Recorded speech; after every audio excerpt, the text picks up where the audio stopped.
morning, control. 805, 1040. 1040 attention, good morning, and Alpha Fantastic Surgeon 20, sir. You as well, controller.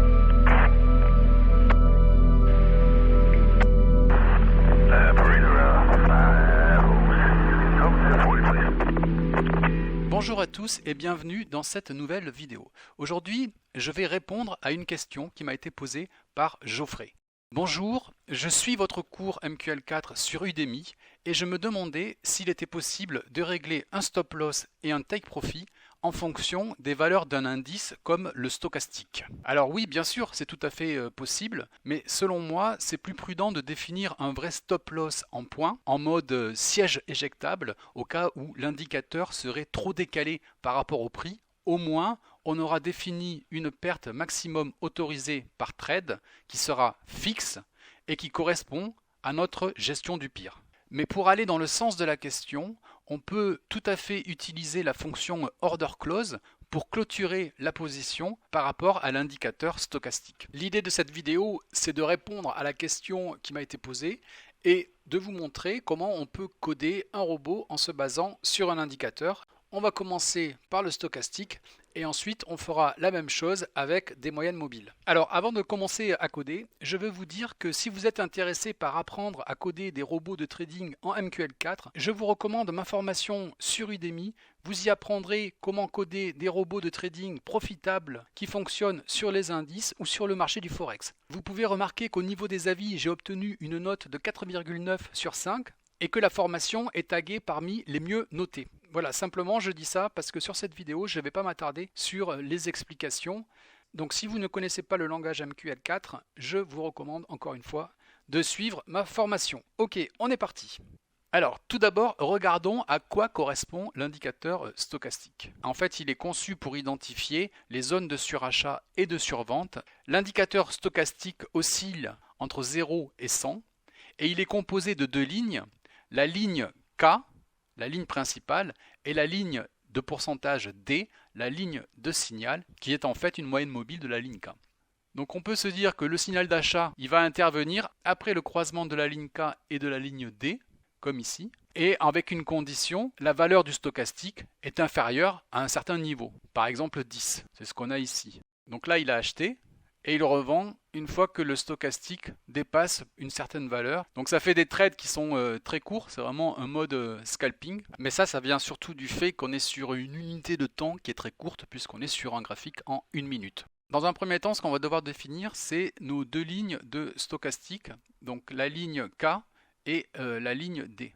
Ce sont des doubles, puisque ça retourne des valeurs à virgule. On va dire que la première, elle s'appelle stock K, pour stochastique ligne K.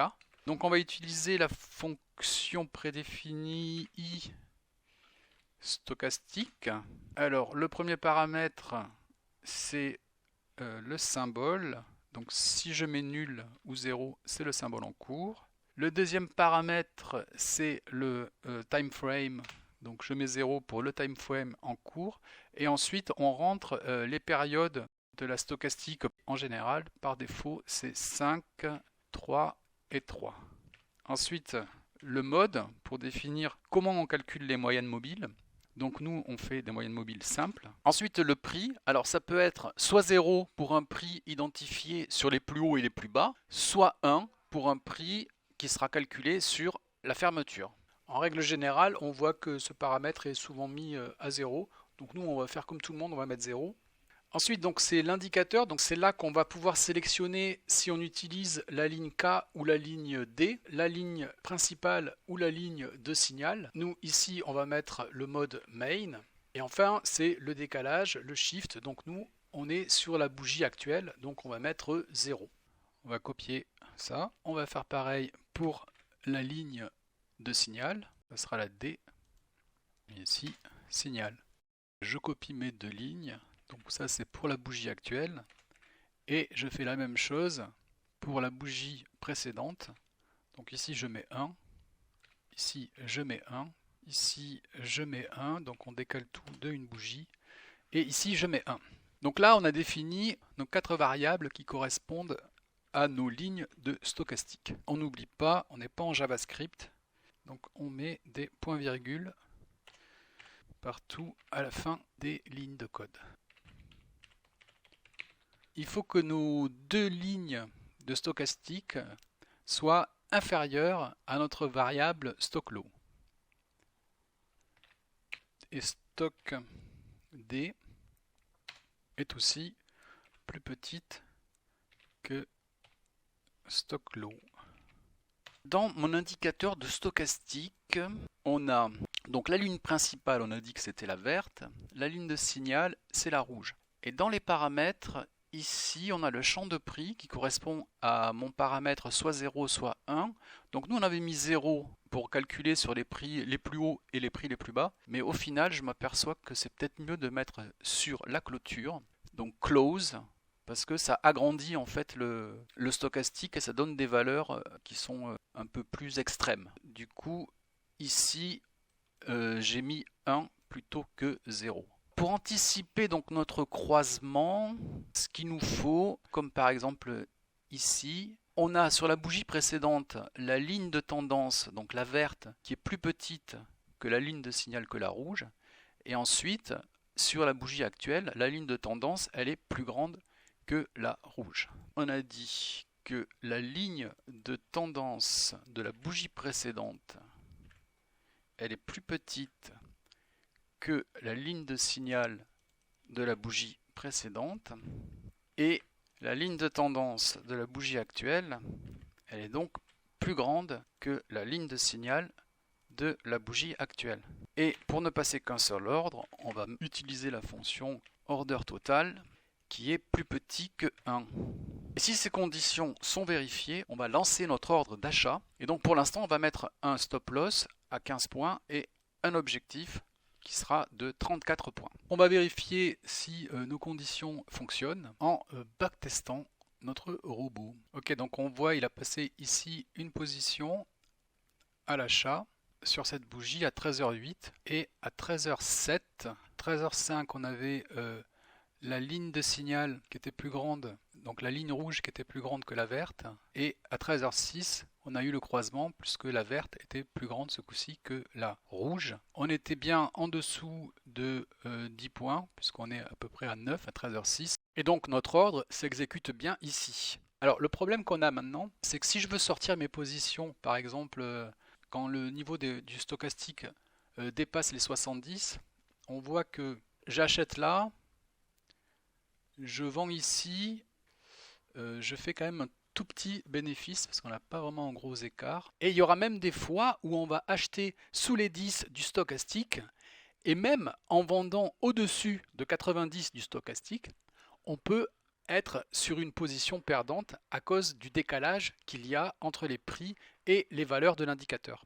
Alors, pour éviter ça, ça peut être pas mal de rajouter une condition pour ne sortir la position sur le haut du stochastique uniquement si on est en gain, par exemple, de 7 points. Vérification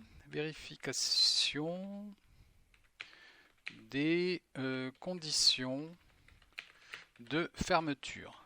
Alors, dans un premier temps, je vais faire une boucle for, pour parcourir tous les ordres ouverts et pour sélectionner l'ordre en cours. I égale order total moins 1. Encore une fois, si vous voulez davantage d'explications sur toute cette partie du code, je vous invite à découvrir mon cours sur Udemy où justement la sélection des ordres, les boucles sont expliquées sur plusieurs chapitres avec des exemples complets et le code source bien sûr disponible. Il doit être plus grand ou égal à 0 et on va décrémenter i moins moins. Et dans cette boucle, on va faire une condition. On va dire que si tu as sélectionné le bon ordre, if order select de i, et je sélectionne by pause et j'utilise le mode trade. Donc si tu as sélectionné le bon ordre qui correspond à notre magic number, order magic number est égal au magic, et si on est sur le bon graphique, order symbole. Si je suis sur le bon symbole, si je suis sur le bon graphique, eh bien on va faire quelque chose. Hop. On va faire un print dans un premier temps pour imprimer un message dans la console, ordre sélectionné, et imprimer le numéro de ticket. Le numéro de ticket, on va l'imprimer avec order ticket. Si on réessaye notre backtest et que je me mets dans mon journal, j'ai bien à chaque fois l'ordre sélectionné qui s'affiche avec le numéro du ticket. Là, on est sur le troisième ordre. 1, 2, 3. Donc ça fonctionne, il sélectionne correctement l'ordre en cours qui est ouvert. On va vérifier que c'est bien un ordre d'achat. Donc order type est égal hop, buy. Et on a dit qu'il faut que la position soit gagnante d'au moins 7 points. À 10 centimes le point, ça veut dire que order profit doit être plus grand que 0,7. Et enfin, notre condition pour clôturer l'ordre, c'est que nos deux lignes de stochastique, stock D est plus grand que notre valeur stock I qu'on a mis à 90 et stock K est aussi plus grand que stock I. On va encore ouvrir des accolades. On va afficher un message également où on va dire condition de clôture OK. Et on va afficher le numéro de ticket. Donc là, si je relance mon backtest dans mon journal, donc on voit que ça fonctionne puisqu'il sélectionne le ticket et puis après, plus tard, les conditions de clôture sont validées. Maintenant que je vois que mon print s'affiche bien, je vais clôturer la position. Pour ça, je vais me servir de order close, mais je vais le stocker dans une variable qui pourra me servir peut-être plus tard, qui sera un booléen et qui va s'appeler close result. Close result, ça sera égal à la fonction order close, donc qui permet de clôturer des ordres. Quel ordre? L'ordre qui a été sélectionné, que je récupère avec order ticket. Le lot, je peux récupérer aussi le lot grâce à la fonction order lot, qui retourne la taille du lot de l'ordre sélectionné. Je clôture ma position ou sur l'offre, sur le bid. Le seed page, on va tolérer 3 points. Et puis, on n'a pas besoin de couleur. Maintenant, une fois qu'on aura gagné 7 points, et que le stochastique sera au-dessus des 90 points, il vendra la position même si le take profit n'a pas été atteint. On peut faire exactement la même chose pour le stop loss, tout en laissant ici notre stop loss d'origine. On peut le mettre un peu plus élevé, on soit sûr que le stop loss du stochastique soit exécuté. Mais comme ça nous donne une sécurité au cas où on sait qu'on perdra quoi qu'il arrive 35 points. On va reprendre notre logique en y ajoutant soit on est en gain de 7 points et on clôture la position sur la valeur haute du stochastique, soit on est en perte de, disons, 27 points, et on clôture la position sur la valeur basse du stochastique. Bon là, c'est un exemple, hein, mais on pourrait aussi appliquer une logique similaire avec un autre indicateur. Du coup, je vais mettre ça entre parenthèses, et on va faire un OU. Et dans mon OU, je vais dire, si jamais on perd plus de... On avait dit 27 points. Non, on va réduire un petit peu, on va dire 17 points. 1.7. Si jamais on perd plus de 17 points, on considère que la position elle est mal barrée et donc on clôture notre position sur la valeur basse du stochastique. Encore une fois, c'est pour l'exemple. On pourrait sortir la position sur la valeur haute du stochastique ou utiliser des bandes de Bollinger, des points pivots ou des fractales. Ok, mais nous, on va dire qu'on sort sur la valeur basse du stochastique. Et ici, on va mettre un stop loss plutôt à 55 points en mode siège éjectable pour être sûr en fait que notre fonction order close va se déclencher. Ok, donc on va regarder ce trade. Donc le 23 mars à 18h16, c'est ici. Ça croise bien ici, hein. On est en dessous des 10. Donc on achète à 18h16 sur cette bougie. On achète à... Le prix c'est 11 973 et on voit qu'on clôture à 18h21. Sur cette bougie à 18h20, on fait un plus haut à 12 000, 12 000.6. Donc là on dépasse les 7 points de gain. Et donc sur cette bougie là, une fois que le stochastique il va passer la ligne des 90, eh bien il va clôturer la position. Si on regarde un autre exemple, ici 11 937, voilà c'est sur cette bougie 11 937. Donc c'est après le croisement de stochastique qui intervient ici. Et on va clôturer ici à 11 953. 11 953 avec un gain de 1,46 €. Une fois qu'on dépasse les 7 points de gain dans cette zone et que les deux lignes de stochastique passent les 90, eh bien, il clôture la position. Là, on clôture sur cette bougie. Donc on va aller voir maintenant pour le stop loss. Déjà, on voit qu'on a des stop loss qui sont toujours différents, des valeurs qui sont toujours différentes, qui sous-entend que notre fonction order close fonctionne correctement. 21h02, ici. Là, on voit un peu les limites de la stratégie. On achète ici à 21h02, ça correspond à ce trade-là, parce qu'avant, on a bien notre croisement et on est en dessous des 10. Le marché dégringole sur cette bougie, on est déjà à 83, 82. Sur cette bougie, à 80, on est à 17 points de perte. Notre stochastique, il n'a pas évolué, il est resté en dessous de la zone des 10. Du coup, il clôture la position. On clôture la position en perte de 17 points. Le 8 mars à 19h08. Donc on est ici, donc on a notre stochastique là qui croise en dessous des 10. Donc on a notre achat, 12 212 points. À partir de là, on perd plus de 17 points. Une fois que le stochastique là il est à 14, il va passer la ligne des 10 sur cette bougie. Il clôture la position ici à 12 168, alors que notre stop loss se trouvait ici à 12 157. Je voulais faire la même chose en utilisant les moyennes mobiles, mais vu que cette vidéo fait déjà plus de 15 minutes, je le ferai dans une autre vidéo. Ce qu'il faut retenir ici, c'est que même si la stratégie de ce robot n'est pas profitable, ce qui est logique vu que premièrement, on est sur une stratégie ultra simple et deuxièmement, on a toujours un décalage entre le prix réel et les valeurs de l'indicateur. Mais ce qui est super important de retenir, c'est comment on sélectionne une position ouverte, ici, avec Order Select, et comment on clôture cette position grâce à Order Close.